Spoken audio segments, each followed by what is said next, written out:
सीटें मिलती हुई लोक जनशक्ति पार्टी को दिखाई जा रही है, जो कि 29 सीटों पे लीड भी कर रही थी। 5 सीटें वो भी जीत के आई थी। 1 सीट का नुकसान कहीं ना कहीं उसको भी झेलना पड़ा था और 5 सीटें ही मिल रही हैं जीतन राम मांझी को, और 3 सीटें जिस पर लीड कर रहे थे उपेंद्र कुशवाहा उनको मिल रही हैं। यानी 177 सीटों का ये आंकड़ा है, जिसमें 72, 68, 29, 5 और 3 है। बाकी जो 66 सीटें बचती हैं उसके डिवीजन में 2 बड़े भाई जो हैं उनको 25-25 सीटें, यानी 25 सीट 72 में जोड़ दिया जाए तो 97 सीटें नीतीश कुमार को। अगर 68 में 25 जोड़ दिया जाए तो 93 सीट भारतीय जनता पार्टी को, और 29 में 5 जोड़ दिया जाए तो 34 सीटें मिलती हुई दिखाई दे रही है। ये सीटें देखिए, इसमें 2 से 5 सीटों का जो है हेर फेर हो सकता है, कम बेसी हो सकता है 16 में से, जिसमें 72 सीटों पे, विधानसभा के 72 सीटों पे उनको बढ़त मिली थी। इसके आधार पर हमने आपको बताया था कि भारतीय जनता पार्टी 68 सीटों पे, नीतीश कुमार 72 सीटों पे, लोक जनशक्ति पार्टी 29, हिंदुस्तानी आवाम पार्टी 5 सीटों पे और 3 सीटों पे बढ़त प्राप्त किया था, हार करके भी उपेंद्र कुशवाहा ने। अब इसके आधार पर अगर सीटों की बात करते हैं हम, तो 177 सीटों का जो डिवीज़न होता है उसके हिसाब से नीतीश कुमार को 72 सीटें, 68 सीटें मिलती हैं भारतीय जनता पार्टी को। उसके बाद 29 अपनी 100% स्ट्राइक रेट देनी है, वो या रहेंगे, या फिर नहीं रहेंगे तो नीतीश कुमार के पास सीटें रह जाएंगी। इन सारी परिस्थितियों को लेकर के नीतीश कुमार ने फाइनली 122 का आंकड़ा दे दिया है, और इस 122 के आंकड़े में अगर नीतीश कुमार को गंभीरता से आप देखें तो उसमें उनको अपना फ़ायदा होता हुआ नजर आ रहा है। 122 के आंकड़े में अगर पहले वाले फॉर्मूले की बात करें, नोरमा ग्रुप, जो सोचता है वो करता है, आपके अपने सपनों का आशियाना। नमस्कार, एक बार फिर से आपके सामने हाजिर हैं भीतर की बात लेकर के। और आज के भीतर की बात में पिछले 12 घंटे में जो घटनाक्रम हुए हैं, उन घटनाक्रम के साथ और कुछ ऐसे सबूत हैं जिनको लेकर के हम आपके सामने हाजिर हुए हैं। वैसे तो हम कल रात से ही लगातार आपको खबरों में बता रहे हैं कि नीतीश कुमार अब फुल एक्शन में आ गए हैं, और नीतीश कुमार ने जिस तरह से एक्ट किया है उससे साफ लग रहा है कि नीतीश कुमार भारतीय जनता पार्टी के साथ सहज नहीं है। और ये तब से हुआ है जब से फार्मूले की चर्चा हुई है, और सीट शेयरिंग के समझौते को लेकर के जो चर्चाएं चल रही हैं उसमें कहा यह जा रहा है कि कौन सा फार्मूला नीतीश कुमार मानेंगे। भारतीय जनता पार्टी के फार्मूले पर पूरी तरह से नीतीश कुमार ने अपनी नकारात्मक जवाब दे दिया है। उसके बाद से नीतीश कुमार का फार्मूला रेडी है। आपने बीच में सुना होगा कि नीतीश कुमार के फार्मूले को लेकर के जो बातें चल रही थी उसमें कहा यह जा रहा था कि नीतीश कुमार 122 के फार्मूले पर काम कर रहे हैं। नीतीश कुमार का ये 122 का फार्मूला जो है वो उनको मान्य है, क्योंकि 2020 में भी नीतीश कुमार का 122 फार्मूला कारगर साबित हुआ था।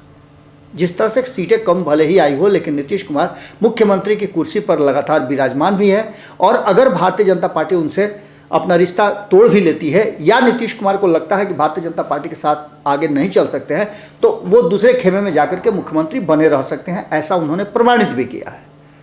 इस 5 साल के कार्यकाल में नीतीश कुमार ने 2 बार पाला बदला है। एक बार वो एनडीए छोड़ करके महागठबंधन की तरफ गए, और दूसरी बार महागठबंधन छोड़ करके एनडीए की तरफ आए।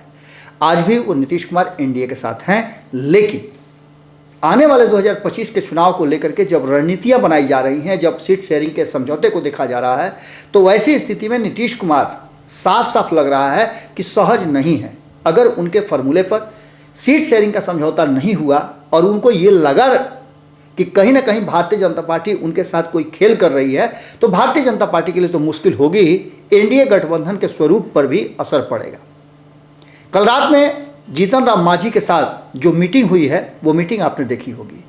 उस मीटिंग के बाद से लगातार हम चर्चा कर रहे हैं कि आखिर इस मीटिंग के मायने क्या है, और ये मीटिंग तब हुई है जब जीतन राम मांझी सीट शेयरिंग के फार्मूले में 20 सीटों का डिमांड कर रहे हैं। क्या आपको लगता है कि जो वर्तमान परिस्थिति है, स्वरूप है एनडीए गठबंधन का, जीतन राम मांझी को 20 सीट देने की स्थिति में भारतीय जनता पार्टी है, या फिर नीतीश कुमार दे देंगे? ये संभव नहीं लगता है, क्योंकि पहले ही सीटों की मारामारी है। और सीटों के आंकड़े में हमने आपको बताया भी था कि 2024 के फार्मूले के हिसाब से भारतीय जनता पार्टी नीतीश कुमार को बड़ा भाई और ज़्यादा सीट देने के लिए तैयार जरूर है, लेकिन वो फार्मूला नीतीश कुमार के लिए आने वाले चुनाव में यदि 2020 जैसा कुछ हुआ तो नीतीश कुमार के लिए मुश्किल में हो जाएगा और नीतीश कुमार ऐसी स्थिति में सरकार बनाने की स्थिति में तो रहेंगे, लेकिन मुख्यमंत्री बने रहने के लिए उनको काफ़ी जद्दोजहद करना पड़ सकता है या फिर उनकी मुख्यमंत्री की कुर्सी गंवानी पड़ सकती है। ये फार्मूला हमने आपको बताया था कि जो 177 सीटों का जो आंकड़ा निकाला गया था 2024 के लोकसभा चुनाव के हिसाब से 177 सीटों पे एनडीए ने बढ़त प्राप्त किया था। सबसे ज़्यादा बढ़त नीतीश कुमार को मिला था 72 सीटों पे। 12 सीटें वो जीत करके आए थे और एक लोकसभा के हिसाब से अगर जोड़ा जाता है तो सीटें जो है वो 6 होती हैं, यानी कि नीतीश कुमार ने 100% स्ट्राइक रेट के साथ 12 सीटें लोकसभा में जीती थी 16 में से, जिसमें 72 सीटों पे, विधानसभा के 72 सीटों पे उनको बढ़त मिली थी। इसके आधार पर हमने आपको बताया था कि भारतीय जनता पार्टी 68 सीटों पे, नीतीश कुमार 72 सीटों पे, लोक जनशक्ति पार्टी 29, हिंदुस्तानी आवाम पार्टी 5 सीटों पे और 3 सीटों पे बढ़त प्राप्त किया था, हार करके भी उपेंद्र कुशवाहा ने। अब इसके आधार पर अगर सीटों की बात करते हैं हम तो 177 सीटों का जो डिवीज़न होता है उसके हिसाब से नीतीश कुमार को 72 सीटें, 68 सीटें मिलती हैं भारतीय जनता पार्टी को। उसके बाद 29 सीटें मिलती हुई लोक जनशक्ति पार्टी को दिखाई जा रही है, जो कि 29 सीटों पे लीड भी कर रही थी। 5 सीटें वो भी जीत के आई थी। 1 सीट का नुकसान कहीं ना कहीं उसको भी झेलना पड़ा था और 5 सीटें ही मिल रही हैं जीतन राम मांझी को और 3 सीटें जिस पर लीड कर रहे थे उपेंद्र कुशवाहा उनको मिल रही हैं। यानी 177 सीटों का ये आंकड़ा है, जिसमें 72, 68, 29, 5 और 3 है। बाकी जो 66 सीटें बचती हैं उसके डिवीज़न में 2 बड़े भाई जो हैं उनको 25-25 सीटें, यानी 25 सीट 72 में जोड़ दिया जाए तो 97 सीटें नीतीश कुमार को। अगर 68 में 25 जोड़ दिया जाए तो 93 सीट भारतीय जनता पार्टी को और 29 में 5 जोड़ दिया जाए तो 34 सीटें मिलती हुई दिखाई दे रही है। ये सीटें देखिए, इसमें 2 से 5 सीटों का जो है हेर फेर हो सकता है, कम बेसी हो सकता है, लेकिन फार्मूला के हिसाब से यहीं पर आकर के सब कुछ अटकता है। 5 सीटें लीड कर रहे थे जीतन राम मांझी, 5 ही सीट उनको मिल रही है और 3 सीट लीड किए थे उपेंद्र कुशवाहा, उनको 1 सीट बढ़ा करके सभी ने गिफ्ट दिया है और 6 सीटें उनको दे करके 9 सीट पर उनका हक बनता है। लेकिन इस फार्मूले से देखा यह जा रहा है कि नीतीश कुमार अगर 50% इसमें रिजल्ट लेकर के आते हैं तो नीतीश कुमार के लिए बड़ा मुश्किल काम हो जाएगा, क्योंकि इसमें लोक जनशक्ति पार्टी पिछली बार एनडीए का हिस्सा नहीं थी, इस बार एनडीए का हिस्सा वो रहती है तो अपने 34 या 30 जो भी सीटें उनको मिलेंगी उन सीटों में से 50% से ज़्यादा का स्ट्राइक रेट उनका रह सकता है, क्योंकि अब तक के चुनाव में 100% का स्ट्राइक रेट उन्होंने दिया है। ऐसी स्थिति में अब नीतीश कुमार को यह फार्मूला मान्य नहीं हो सकता है और यही कारण है कि जाकर के मामला अटक गया है। नीतीश कुमार प्रेशर पॉलिटिक्स शुरू कर चुके हैं। दिल्ली जाते हैं तो किसी से नहीं मिलते हैं, भारतीय जनता पार्टी के नेताओं से, यहाँ तक कि अपने सांसदों तक से नहीं मिलते हैं और पटना वापस चले आते हैं। पटना में कोई कार्यक्रम होता है तो नीतीश कुमार या तो कार्यक्रम के पहले चले जाते हैं या कार्यक्रम के बाद जाते हैं। कार्यक्रम के पहले आपको पता होगा दही चूड़ा में, कार्यक्रम के बीच में आपने देखा होगा कि वो जनता दल यूनाइटेड के जो विधायक हैं उनके यहाँ जाने में तो कोई कोताही नहीं करते हैं, एकदम बिल्कुल नियत समय पर जाते हैं। लेकिन जब भी एनडीए गठबंधन की बात आती है तो वहाँ नीतीश कुमार कोताही बरतते हैं। आपको याद होगा कि जब चिराग पासवान ने दही चूड़ा भोज पे आयोजित किया, उनको आमंत्रित किया था, तो पहले ही चले जाते हैं कार्यक्रम शुरू होने से पहले और वहाँ से चिराग पासवान आए तब तक वो निकल जाते हैं। दूसरी तरफ पशुपति कुमार पारस के यहाँ जाते ही नहीं हैं। भारतीय जनता पार्टी ने जो दही चूड़ा का आयोजन किया था उसमें तो पहुंचते ही नहीं हैं।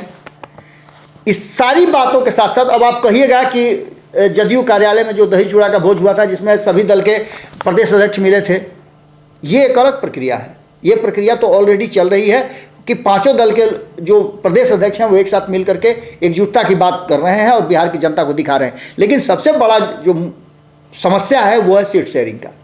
इसको लेकर के नीतीश कुमार को ऐसा लगता है कि अगर 2020 का फार्मूला तय किया जाए तो नीतीश कुमार को ये सुविधा मिलेगी कि वो अपने हिसाब से अपने सहयोगियों को ला सकते, सीटें दे सकते हैं और तब उनके साथ बाध्यता नहीं होगी कि आगे क्या करना है। यानी कि ऐसी स्थिति में जिनको नीतीश कुमार के साथ या एनडीए के साथ रह करके अपनी 100% स्ट्राइक रेट देनी है वो या रहेंगे या फिर नहीं रहेंगे तो नीतीश कुमार के पास सीटें रह जाएंगी।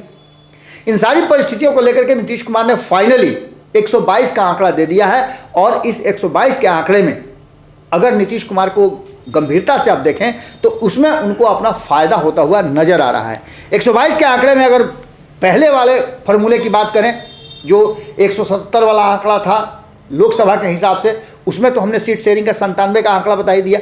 अगर दूसरे परिप्रेक्ष्य में देखा जाए, जिसकी चर्चा हमने पंचनामा में किया था, कि एक फार्मूला 122 और 121 का ये भी तय हुआ है, जिसमें भारतीय जनता पार्टी नीतीश कुमार के 122 121 के फार्मूले तो मान रही है, लेकिन उसमें शर्तें लगी हुई हैं।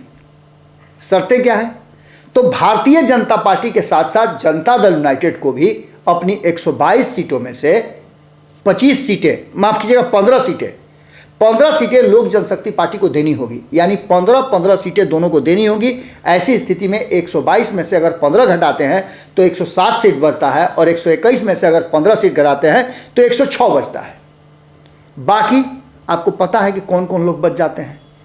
3 लोगों में तो टिकटों का बंटवारा हो गया, 30 सीट मिल गया, और 106 107 इन लोगों को मिल गया दोनों को।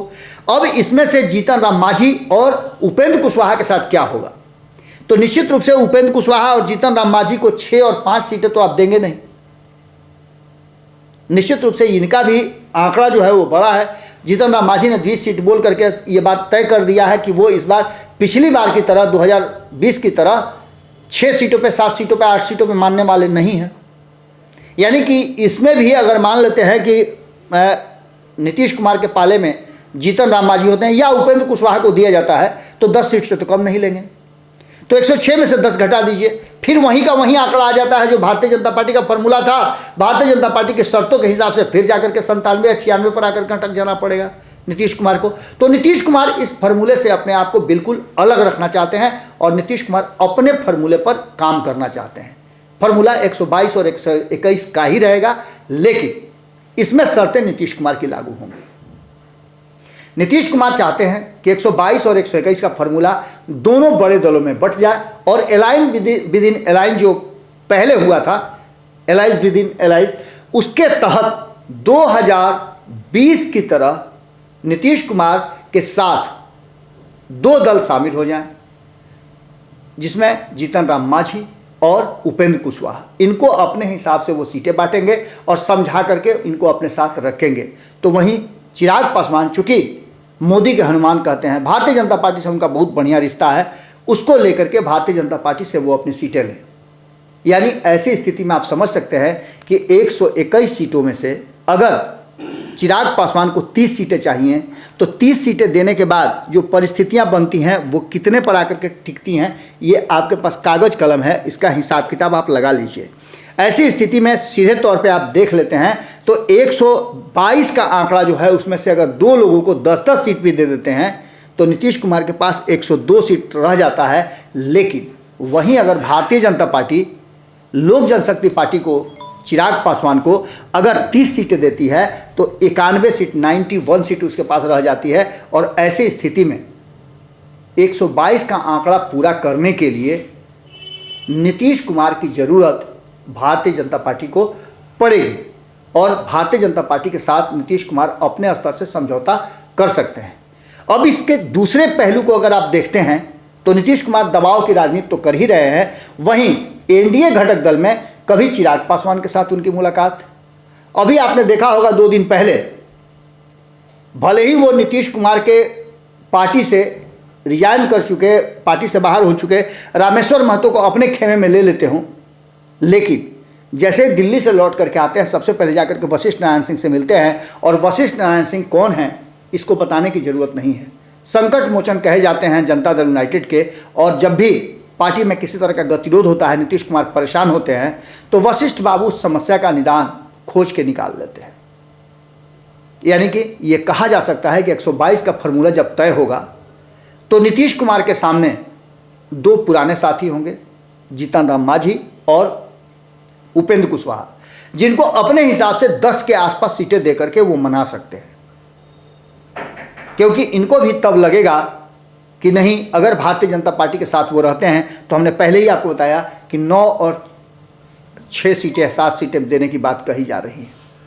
इन सारे फार्मूलों में अगर देखा जाए तो नीतीश कुमार को ये फार्मूला काफ़ी फिट नज़र आता है, क्योंकि एक तो पहले ही जो 122 का आंकड़ा पूरा करना है, वो आंकड़ा 243 में से अगर 121 सीट दिया जाए तो आंकड़े से एक कम भारतीय जनता पार्टी तो सीट शेयरिंग में ही हो जाती है। तो आगे जीतने और हारने के बाद क्या परिस्थितियां होंगी आप अच्छी तरह से समझ सकते हैं। अगर विशेष परिस्थिति में नीतीश कुमार को भारतीय जनता पार्टी परेशान करती है तो भारतीय जनता पार्टी के अगेंस्ट में नीतीश कुमार के पास ये विकल्प रहे कि वो दूसरे खेमे में जाकर के भी बिहार में सरकार स्थापित कर सके। नीतीश कुमार 2005 की तरह अब कोई भी एक्शन रिएक्शन नहीं देखना चाहते हैं। 2005 में नीतीश कुमार के साथ जो हुआ था वो सबको पता है। अब ऐसी स्थिति में एक बात तो तय है कि 2025 में जब सीट शेयरिंग का समझौता होगा तो उसमें नीतीश कुमार वाला एंगल ही नीतीश कुमार को मान्य होगा। ये बातें अब लगभग क्लियर हो चुकी हैं। यही कारण है कि आपने देखा होगा कि नीतीश कुमार लगातार, चाहे वो 20 तारीख की बात हो जब नीतीश कुमार को पटना में जब कार्यक्रम चल रहा था पीठासीन अधिकारियों का तो उनको शामिल होने की बात हो, या फिर 22 तारीख को जिसकी चर्चा हम आपसे पहले कर चुके हैं कि एक सांकेतिक रूप से ही सही मणिपुर में भारतीय जनता पार्टी की सरकार से उनका समर्थन वापसी का ऐलान किया जाना हो, या फिर कर्पूरी जयंती के दिन जो कल ही हुआ है समाप्त, कर्पूरी जयंती के दिन उपराष्ट्रपति के साथ उनका कार्यक्रम था, उस कार्यक्रम में नीतीश कुमार का नहीं पहुंचना, कार्यक्रम के नियत समय पर नहीं पहुंचना, जबकि प्रोटोकॉल के हिसाब से उनका नाम भी उसमें दर्ज था और समय भी निर्धारित था, जिसकी हमने आपको पहले ही सारी बातें बता दी है। नीतीश कुमार जाते जरूर हैं कर्पूरी जी के ग्राम में, कार्यक्रम में शामिल होते जरूर हैं, लेकिन इन सभी लोगों के वहाँ से निकल जाने के बाद नीतीश कुमार शाम में पहुँचते हैं और अकेले इस कार्यक्रम में पूरा का पूरा श्रेय लेते हैं। इसकी पूरी तस्वीरें हमने आपको दिखाई हैं। ऐसी स्थिति में एक बात तो आप मान के चलिए कि ये सीट शेयरिंग का समझौता जो है वो नीतीश कुमार वाला ही मान्य होगा। 122 और 121 का फॉर्मूला होगा, लेकिन नीतीश कुमार को भारतीय जनता पार्टी वाला शर्त वाला फॉर्मूला नहीं होगा, बल्कि शर्तें नीतीश कुमार की होगी और सीटें भी नीतीश कुमार की होगी। तभी ये एनडीए गठबंधन जिस स्वरूप में है उस स्वरूप में रहेगा, वरना नीतीश कुमार कोई बड़ा फैसला ले सकते हैं। भीतर की बात में हम आपसे यहीं विदा लेते हैं। बाकी की खबरें भारत लाइव पर लगातार जारी रहेंगी। बहुत बहुत धन्यवाद। नमस्कार। आपके सपनों को हमने सजाया है, ई होम्स पैनोरामा को हमने बनाया है। ई होम्स मेरा एक सपना था जिस पे मैं पिछले 4 साल से काम कर रहा था। हमने जो बनाया है वो सबने है माना। ई होम्स पैनोरामा में हो आपका भी आशियाना। और फाइनली हमने 2021 में इस प्रोजेक्ट को लॉन्च किया। बहुत लोग अप्रिशिएट कर रहे हैं कि पूर्णिया जैसे शहर में, बिहार के, एक तो बिहार की बात करें उसमें भी पूर्णिया जैसे छोटे जगह में इस तरह का लाइफस्टाइल देना, ये सुन के हम लोगों को बहुत अच्छा लगता है। ई होम्स में हमने कुछ और भी किया है, जैसे हम जिस जगह में रह रहे हैं हमारे फैमिली सिक्योर हो, उनको सिक्योरिटी का ध्यान में रखा है। आपकी सुविधा और सुरक्षा आपके लिए खास है, ये आपका विश्वास है। इसमें आर्टिफिशियल इंटेलिजेंस का 7 लेयर सिक्योरिटी का हमने इस्तेमाल किया है। लस ग्रीन कैंपस को बनाया है। यदि हमारा बाउंड्री वाल है तो वो वर्टिकल गार्डन है। ये जितनी भी फैसिलिटी होता है एक इंटरनेशनल टाउनशिप में ई होम्स है, ये हम लोग विश्वास नहीं कर पा रहे हैं। जो भी हमारे मित्र दोस्त या जो भी हमारे बाहर के बाहर आते हैं तो हम लोगों को बहुत अच्छा सुनने को मिलता है और बहुत अच्छा क्रेडिट मिल रहा है। वो सारा हमने सिर्फ एक बिल्डिंग नहीं बनाया, हमने एक बहुत अच्छा लाइफस्टाइल दिया ई होम्स में, और मेरा एक सपना था जिसको मैं आज फुलफिल होते हुए देख पा रहा हूँ। ये आपका आवास है। ई होम्स पैनोरामा में अब आपका निवास है। E homes panorama, luxurious lifestyle redefined. Panorama group, जो सोचता है वो करता है। अगर ये वीडियो पसंद आई और वह बिहार के राजनीति और बिहारियत से सरोकार रखेनी तो सब्सक्राइब बटन दबा के चैनल के सब्सक्राइब कर ली। ओजे एगो घंटी बा, ओकरा बटन दबा देला से कुल सटीक और मारक खबर रुआ मुफ्त में मिल जाई। अगर रुआ पत्रकारिता के हमनी के नया प्रयोग में सहयोग कर चाहतानी तो ज्वाइन बटन दबा दी। पेटीएम नंबर नोट कर ली 9386816700।